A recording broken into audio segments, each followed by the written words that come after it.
Some memories from childhood refuse to stay buried.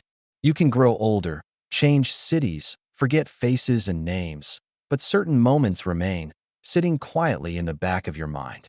Not clear enough to explain, not strange enough to call a dream. Yet deep down, you know they happened. Even if they shouldn't have. That I remember being 5 years old and waking up every night at the exact same time. I didn't know how to read a clock back then, but my body somehow knew when it was happening. The room would feel different. Not darker, just heavier. The air felt thick, like it didn't want to move.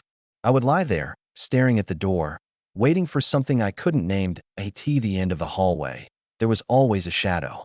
It never moved closer. It never spoke. It just stood there, tall and thin, slightly bending as if the ceiling was too low for it. I never screamed. I never cried. I just watched it, until morning came and it was gone. Years later, I asked my parents why they used to stand in the hallway at night. They looked confused. They told me they never did. Another memory comes from my grandmother's house. During afternoon naps, I would hear my name being called softly from the courtyard. It sounded like my mother, but calmer, almost empty. I would get up and walk toward the sound. But every time I reached the door, my grandmother would be standing there, gripping my arm tightly, whispering, "Don't answer voices you don't see." I asked her why once. She went quiet. Then she said something I still don't understand. Some things learn your voice before you learn theirs. Then there was the room I was never allowed to enter. A small storage room at the back of the house. The door was always locked, but I remember standing inside it. I remember the smell of dust and rust. I remember a mirror leaning against the wall.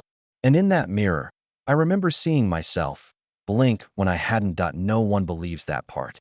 They say memories mix with dreams, that children imagine things.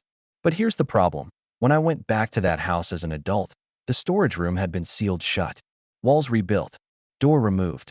When I asked why, my uncle hesitated before saying, that room was never safe for children. He wouldn't explain further. Even now, there are moments, rare, quiet moments, when something feels familiar in the wrong way. A hallway too long. A voice calling your name from another room when you're alone. A reflection that lags just a second behind your movement. These memories don't scream. They don't chase you. They wait. Because maybe they aren't memories at all.